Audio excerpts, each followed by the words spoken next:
Welcome back, everybody. This is Mrs. Bashman, your art teacher, and we are going to be going over how to create skin tones in color pencil today.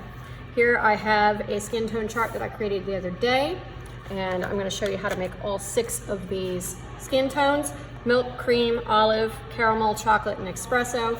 There are obviously thousands of different variations that you can create on skin tones. I'm just going to show you how to mix a few of them. For this demonstration, I'm going to be using a pack of 36 Prismacolor colored pencils. As you can see here, here's the variety of pencils up at the top of your screen. And I have my trusty sharpener here because we need to keep our pencils nice and sharp while we're working. If, like this pencil sharpener here, you ever get a piece of lead stuck inside of your sharpener, just take a tack and boop, work it right out of your sharpener. There's that little piece of lead that was stuck in there. I also like to use the lid of my pencil case here as a temporary home for the pencil shavings. That makes cleanup so much easier at the end. All you have to do is take this, dump it into the trash, and it keeps your work surface clean if you don't have a trash can right next to you. For this first skin tone that we're going to be doing, the milk skin tone, we're going to be using 3 pencils: the white, the light peach, and sienna, also called sienna brown. Make sure all your pencils are sharpened. They don't have to be sharp points, but you do need to have a decent amount of pencil showing. Because remember, if you want smooth, even tone, you don't want to use the tip of your pencil, you want to use the edge. So for this first one, I want to use white first, and then what this is going to do is it's going to stop me from going too dark too quickly, and it provides a nice, smooth surface for me to draw on. So notice I'm shading in the direction of the circle. I'm starting in a big circle and I'm pulling in towards the top where I want that highlight to be. So I've coated the entire circle with white, and now I'm going in with the light peach. I put a light coating down, and now I'm just running around the outside edge of that circle to create a nice even tone. To create my shadows for this skin tone, I'm going to be using sienna. Again, I'm holding this like a pencil, not using the edge this time. I'm using the tip because I want to have a nice defined line around the edge of this circle. I'm not completely going around the edge. You notice I left about 1/3 open there at the top because my shadow is not that broad, and I shade with the curvature of this circle.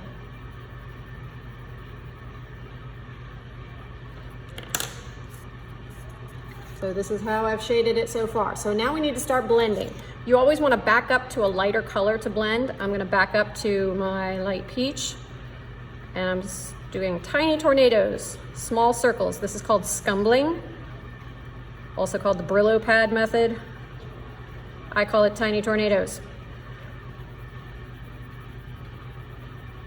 Overlapping circles, and I'm holding it like a pencil, and I'm applying a decent amount of pressure, and you'll notice I'm picking up some of those little pieces of colored pencil that I put down before. So there we have a very nice, light skin tone for our first one, using just these 3. The recipe for this is white, light peach, and sienna. And that matches our milk. Next, we're gonna go to cream. For cream, I'm gonna put these back. We're going to start with white, light peach again, cream color, and a little bit of sienna for our shading. So this is going to take 4. We're adding cream into the mix. Once again, I'm starting with white as my base. But this time, after adding the white, I'm going over it with cream, which is a very, very light yellow.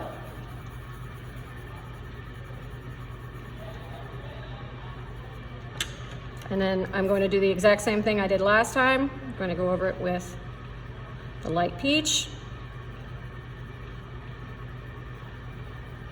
following the contours of my circle, drawing closer to that highlight, tiny tornadoes, trying not to get any lines. And I'm going to hold the sienna like a pencil again and go over the edges that need to be shaded in. Tiny tornadoes. And I'm varying the pressure. I want heavier pressure on the outside edge of the circle, much lighter pressure as I get closer to that highlight, closer to my light source up here at the top.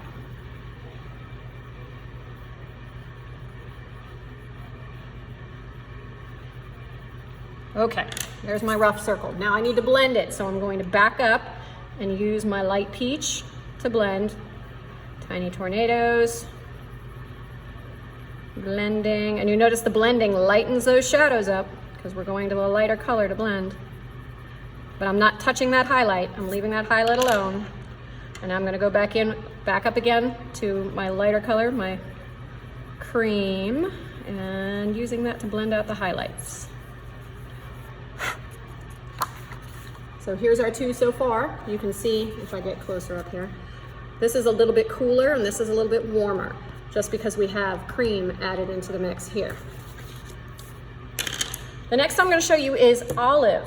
So we're going to be using white, light peach, and cream, just like we did last time, except this time we're going to trade out our sienna brown, and instead of sienna brown, we're going to pull in light umber. And light umber is going to give us that nice olive skin tone. Once again, for this one, I'm going to go over it with white first,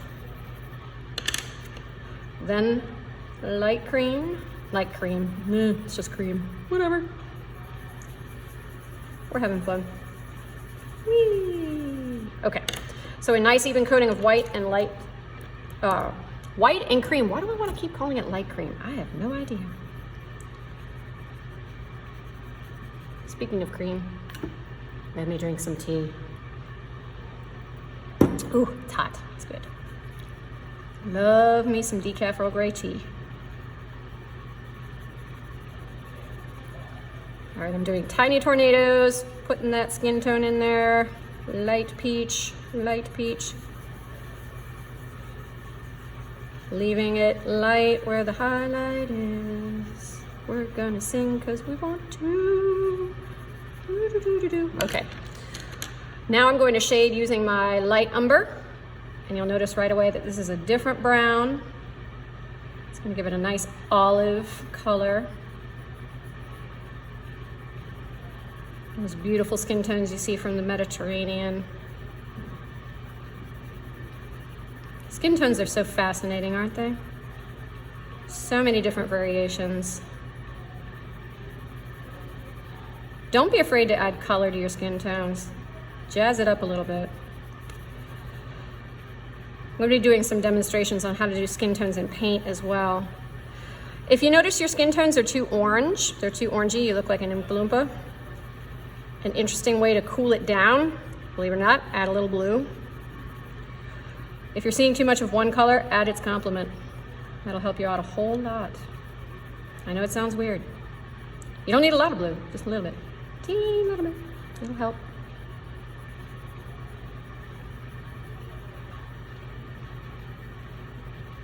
There we go.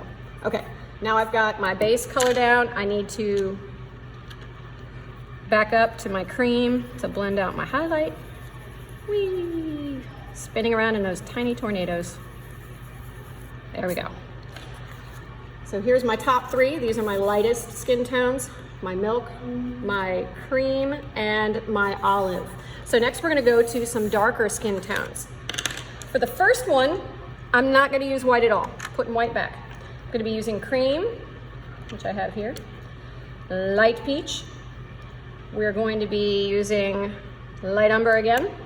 I'm also going to pull the sienna back here, and I'm going to add into the mix a little bit of dark brown. This is using 5 different colors here. So the first thing I'm going to do is use my lightest color, not white this time, but cream. And I'm going to coat my circle. When you're coating, it's not completely solid. I know it's kind of hard to tell from where you're sitting, but I'm not doing it completely solid. There is a little bit of white here, so I'm just gradually building up these layers, gradually. I'm going really fast because I don't want you to have to sit in front of the screen forever. You can do this much slower.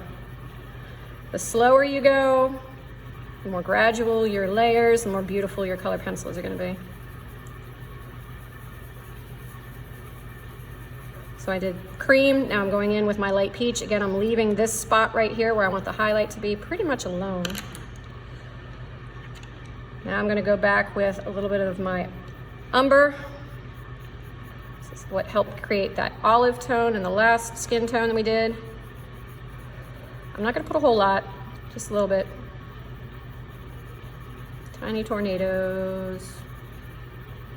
Making sure I'm going in different directions. I'm really not pressing, y'all. I'm just like letting it gradually build up. Very light pressure. It's very important to learn how hard you have to press with these. Take your time. Now I'm gonna go back in with the sienna, and this is going to significantly warm up the coolness of that umber that we just put down. Get a little closer to that highlight, spin around it.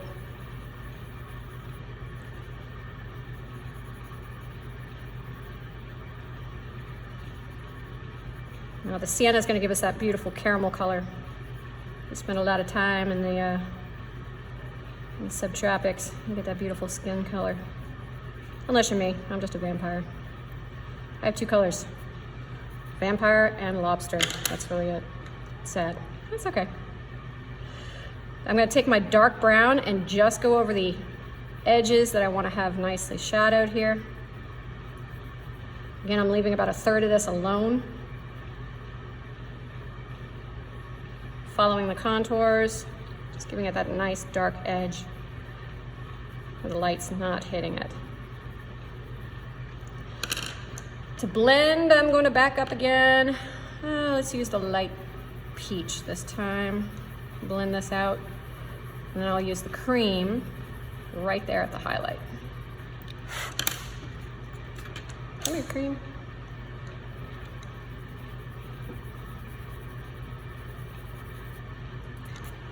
Beautiful.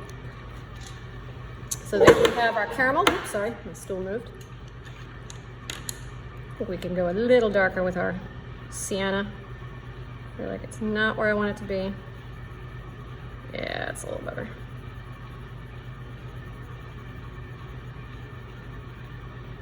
I like that.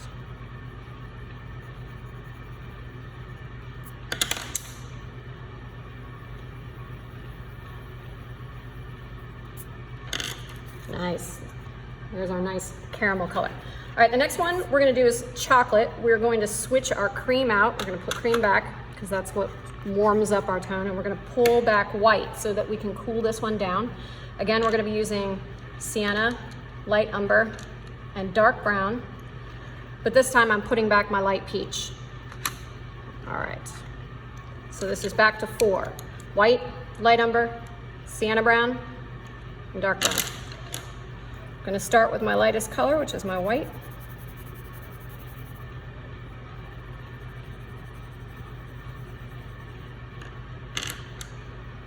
And now I'm gonna come in with my light umber, using the edge, not the tip. Following the contours of the circle. Getting a nice clean edge.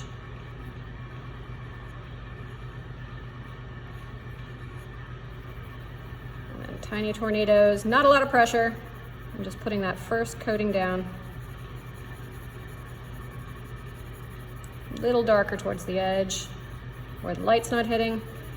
Lighter pressure as it gets closer up towards that highlight.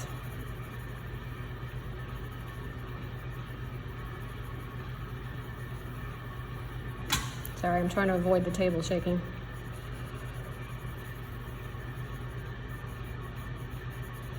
Gradually darkening. Okay, now we're gonna switch to our sienna brown.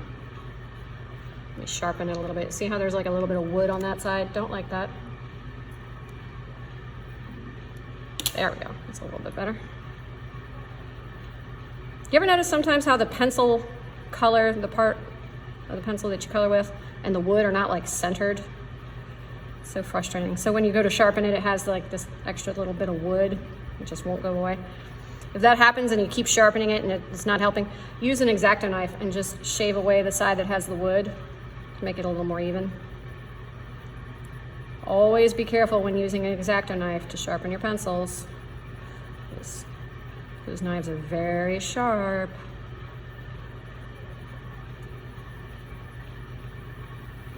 All right, so now we've got a nice base tone. We need to darken it in. We're gonna use our dark brown, which we need to sharpen just a little bit more.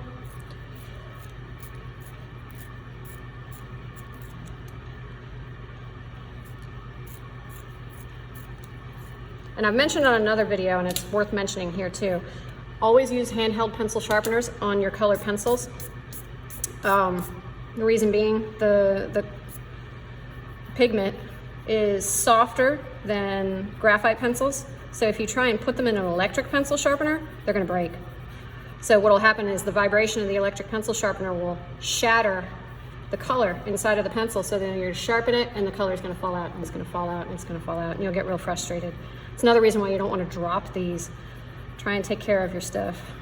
If you drop them on the floor, same thing can happen. The stick of color inside of it can break. And then when you sharpen it, it falls out. You won't be able to get a very long piece of color.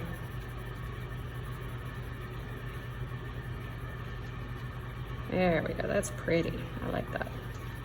Why did I give all of these food names? I must be hungry. Okay, I'm gonna use my white and blend out from the highlight a little bit. Blend it out, tiny tornadoes going over the edges.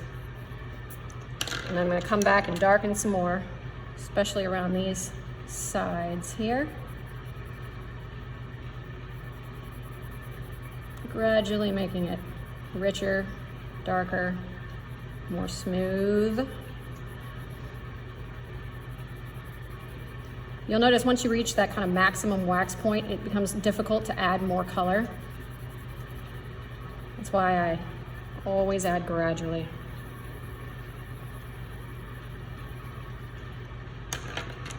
I apologize if the table or camera is shaking. There we go. So the darker ones take a little bit more time. Can you tell the difference between these two? How this one, the chocolate, is just a little bit cooler in tone than the caramel that we did before, because we took the cream and used that, the yellow, to warm this up, and we used the white to cool this down. All right, the last one, we're gonna be using white, dark brown, but we're taking away the sienna and the umber, and we're gonna add black and bring cream back. So these four, we're using black, dark brown, cream, and white. I'm going to use cream as my base tone for my last circle. Nice, even, smooth coating of cream. Then I'm going to use dark brown as my base.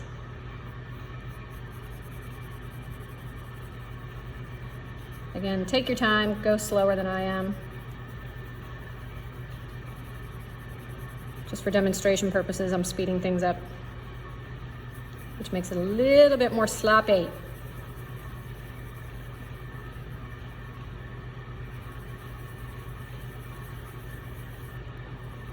Layering, layering. I'm using the dark brown to create a nice, rich, even tone. Nice and solid around the edges, but I still have that light spot up towards the top. Now I'm gonna come in with my black. Black's very strong. Start with very little pressure. Just brushing over the edges. Leaving that top third alone because that's where the highlight is. And just like whispering over it. Barely, barely adding anything. Just a little bit. Now I'm going to come back and I'm going to overlay that with some of the dark brown again.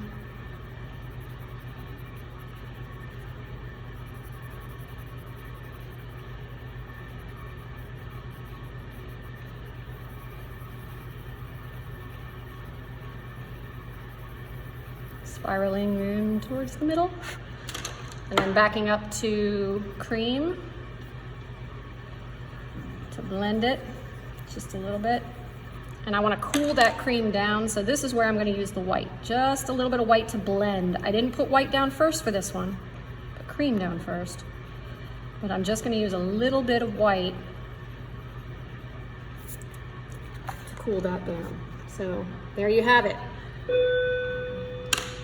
We have 6 different tones. I hope this helped. I'm gonna have the recipes listed on this video. I hope you enjoyed it. Thanks for joining. If you have any suggestions for further demonstrations you'd like me to do, feel free to add those into the comments. All right, thanks for joining, and God bless, my friends.